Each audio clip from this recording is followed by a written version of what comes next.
Did Gamersupps just fix the VCard TCG? Let's find out.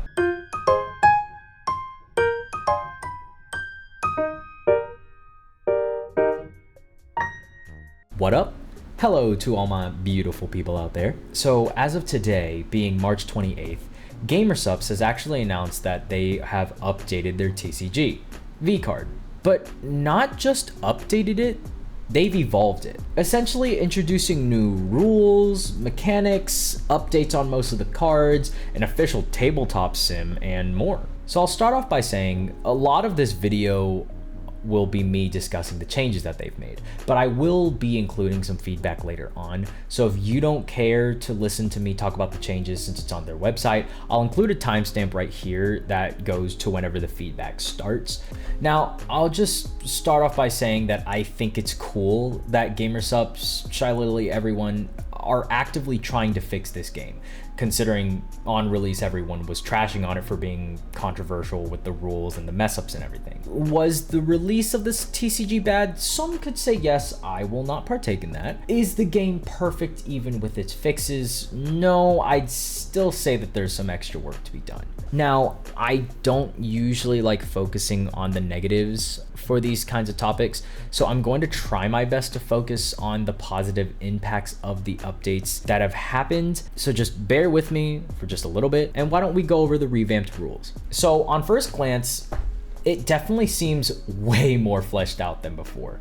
They have essentially reconstructed almost every aspect of this game, and instead of, vague rules that allow for independent freedom to do whatever you want, they lay down like a specific baseline of rules. So let's start off with the basics. If you recall from my last VCard video, I said, what is stopping someone from not just, putting only 10 power level cards in their deck? Well, now they've added some rules to counteract that.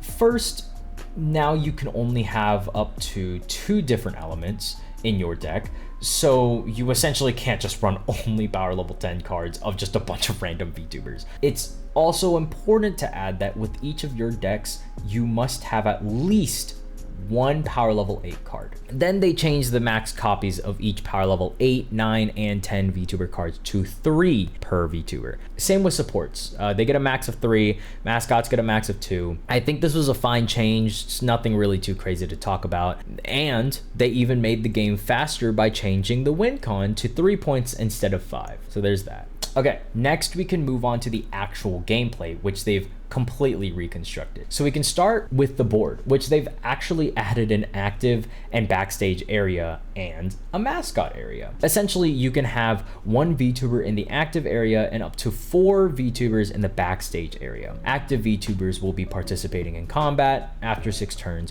while backstage VTubers will be there for support, whether that's screwing your opponent over or helping your active VTuber out. And the mascot area just houses your mascot, and the draw and discard piles are just the same as always. Mascots are essentially just the same kind of support basis that they were before, but they changed it to now you can only have 1 active at a time. Now, I'll explain some of the new card effects that they've added as well, because it kind of makes the explanation later just easier to tell. So first we got Snap. This is an ability that activates whenever it's played. Simple enough. Swapping, you can essentially switch the positions of your active VTuber with a backstage VTuber, or switch the positions of 2 backstage VTubers, basically changing your strategy and your opponent's strategy mid-round. This can help with some elemental advantages and passive abilities. Lock and unlock is just tap and untap in the TCG scene, where essentially you just rotate the card horizontally. It'll stay this way until the start of your next round, so once you use it, you just can't use it for the rest of the current round. I hope that makes sense. A passive ability is always going to be present. It usually activates when a different effect happens. For instance, Cottontail VA gets +1 power level when this VTuber moves to a different spot. So you can kind of change that with swapping. You can swap it with a backstage or an active VTuber, and it just gains +1 power level. Echo abilities are kind of just similar to snaps. They just activate when they're played, but they also activate immediately after every combat. Now, evolving is a new mechanic that they have presented in this update. Now, I'm not gonna lie, one thing that I did think about after my last VCard video got updated was what if power level cards could evolve? Like, it would lessen the chances of someone just straight up slamming down a Leviathan of a power level 10 against your power level 8. And instead, because in the last video I did mention how it seemed like power level 9 cards are useless, well, now they're not anymore, and they actually implemented evolving. So I'm glad that they read my mind. So now you have to start with a power level 8 and evolve it to a power level 10 if possible, if you want to use that power.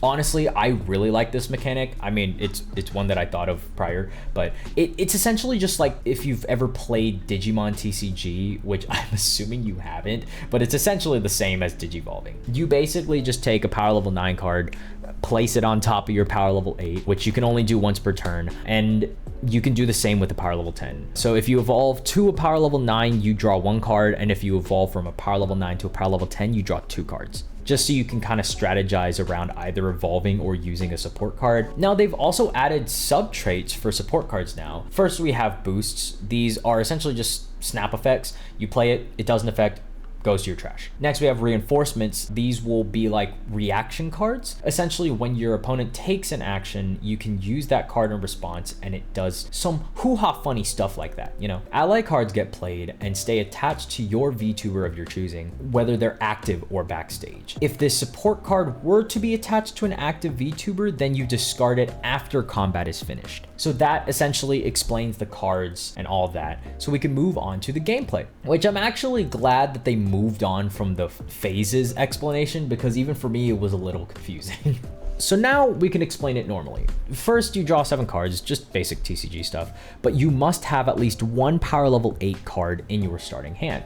It's the same as last time, but they specified on power level 8 this time. And much like before, if you don't have a power level 8 on first draw, you mulligan your hand. But this time you reveal your hand before you reshuffle, which seemed a bit odd to me, but pop off, I guess. So similar to last time, you take a power level 8 VTuber card and place it face down in the active area. But along with this, you can also play up to 4 backstage power level 8 VTuber cards. Once the turn starts, you flip over the cards and activate any snap effects that are on board. It seems they've also added turn structures, which makes everything seem very orderly. Now with basic, TCG rules, at the beginning of the turn, you just draw a card. And now this is where my assumptions come into play, because I'm not entirely sure how this part goes. So essentially you have a list of play actions, right? It says 1, you can play 1 mascot per turn, and again, only 1 can be active. So if you wanted to play another, like a different mascot, it would just get replaced. Then you can play any number of power level 8 VTubers to your backstage. Then you can play up to 2 supports, including some reinforcement cards if you want, or you can evolve your power level 8 VTuber card once per turn. Now, my assumption is that you can only do 1 of these play actions per turn. I first thought, can you just do all of these at once? But it kind of seems a little overkill considering you need to take 6 turns for combat. But I also could be entirely wrong, and maybe you can do all of them all at once. I'm still unsure, but if I get clarification, I'll add it on screen later while I'm editing this. If you don't see anything, I still don't have an answer. Now, let's say hypothetically, you can't do any of these 4 actions. There are 2 options that you can choose. There's the alternative where you can discard 3 cards and draw 2 cards, but by doing this, you will have to pass your turn. And the other alternative is you can just choose not to do any of these actions and just pass your turn in general. Now, after both players complete 6 turns, you finally begin combat. It's essentially just the same as I explained it in my last video. You compare power levels of the active VTubers. Obviously, the higher power level is going to win, and it gains the player 1 point. And if you have no active or backstage VTubers by combat phase, you just lose the round. And if by chance your combat ends in a tie, both players can add backstage VTuber power levels to their combat result. However, you can only add as many backstage VTuber power levels as your opponent can, I guess, to just make it fair. Now, after all of this, if you still have a tie, you discard any and all cards attached to your active VTuber, and you unlock any cards, return any backstage VTuber cards to their respective places, and you just begin a new round, essentially just drawing and playing cards for 6 turns and then combat, same as always, Now, let's say one player successfully wins combat and gains a point. After this, you just discard both active VTubers and any cards attached to them and play one of your backstage VTubers into the active area and unlock all locked cards. Now, after the combat, if you have more than 7 cards in your hand, you discard down to 7 cards, same as last time, and trigger all echo effects. And whichever player won the previous round, they will go first in the next one. Now, they actually added an interesting rule where on the off chance that you do run out of cards in your deck to draw, you can -1 power level to all of the VTubers that you control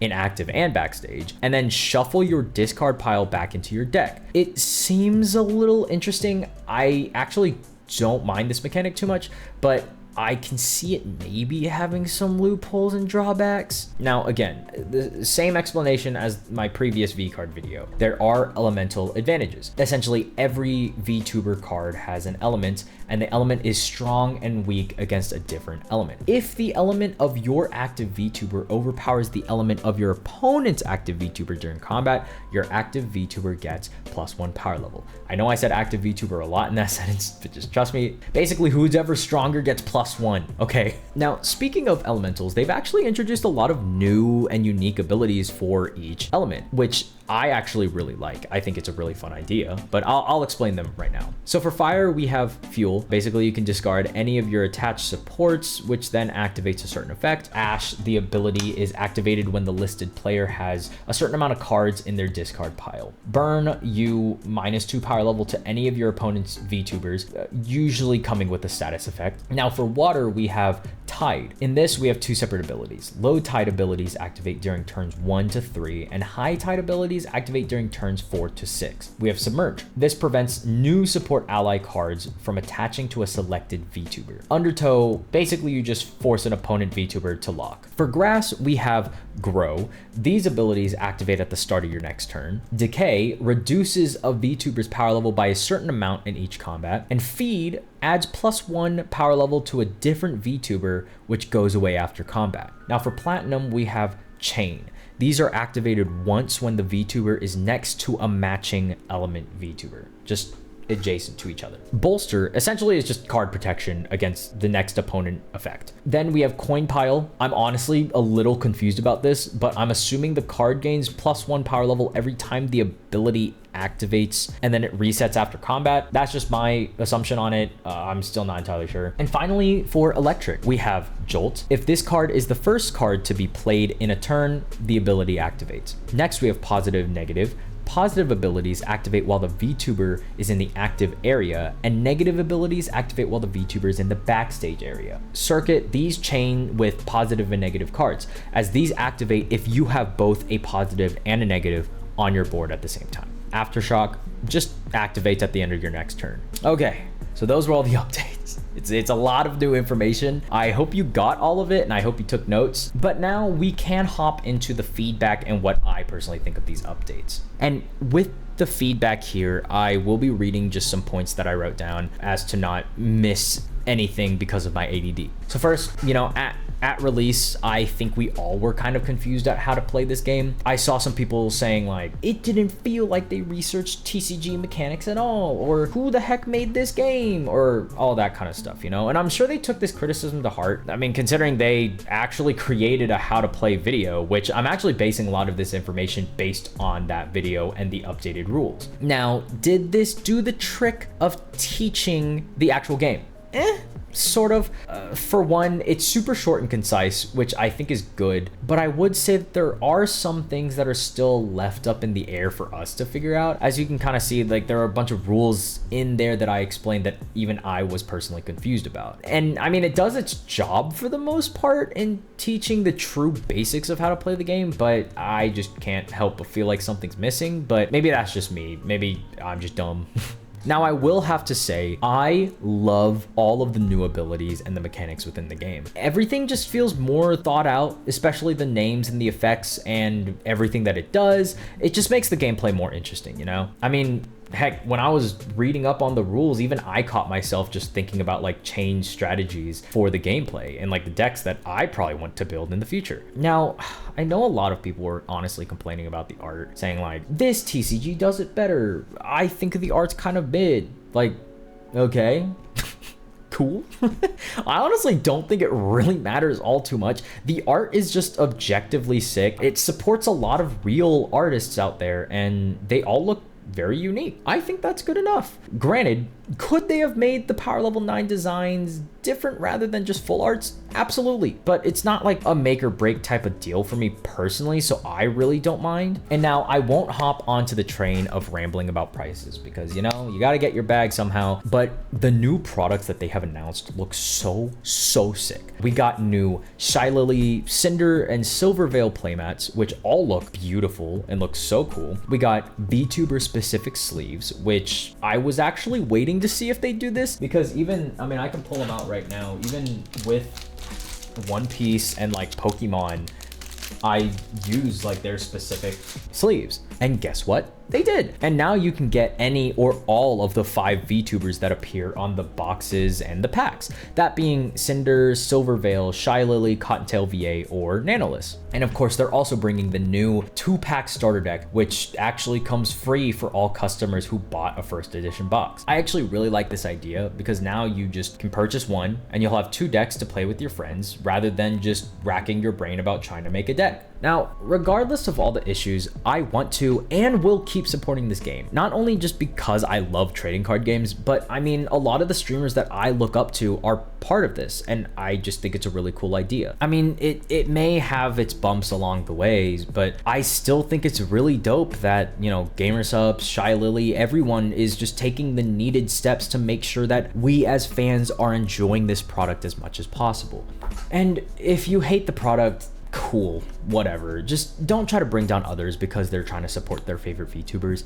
And in fact, I mean, I haven't seen this, but also don't bring down the VTubers involved. I mean, they don't really have anything to do with it. And again, I'm sure people aren't doing that, but just a precaution, just don't. Be positive. You know, it's something new that Gamersupps is trying, so I'm sure there's going to be a lot of mistakes to be made, places to be fixed, and all of that. But in the end, it is just a product for the fans, and as long as some of them are happy to be getting the cards that they're getting, then I think that's enough. Look, I'm just really tired of seeing all the videos saying like, VCard is the worst TCG ever made, or this TCG blows, like all those videos and posts, you know? Like, I want to make it known that I want to be as positive as possible about this product because I do in fact enjoy it. I think it's awesome. And you know, I just don't think there's a lot of other videos of people being positive about this out there. I feel like a lot of it does have to be negative, just to, I don't know, get the clicks of people who are upset with their boxes. No, I want to come on here and say that this is a damn cool product. It's fun, the art's cool. Granted, the gameplay's not the best, but at least they're fixing it. Like, there's positives for everything, and that's all I want to focus on. So Gamersupps, Shy Lily, Cinder, or really any just Gamersupps staff, if you guys are watching this, which, you know, I have my doubts, but I'll stay hopeful, you guys have made an amazing product full of awesome ideas, supporting your friendly neighborhood VTubers and artists, and giving VTuber fans what they love the most: art on cardboard. There are many fixes to be made, and I'm sure you already know about them already.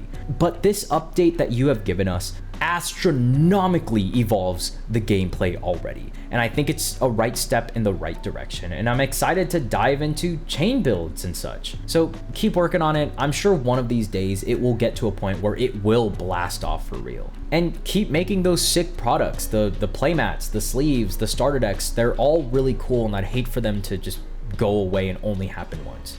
Also, more Rainho products would be nice, please and thank you. I'm not biased, but it's whatever. So those are my thoughts about the new VCard update. I'm sorry if this is a long video. There was just a lot to discuss, but for now, I'll get off your screen. As always, don't forget to like and subscribe. It really helps out the channel a lot. And comment down below what you thought of the update and everything that happened. I hope it makes you feel better about the game as it did for me. Anyway, it's time to go build some new decks. I will see you in the next video. Peace out. Have a colorful day. Woo!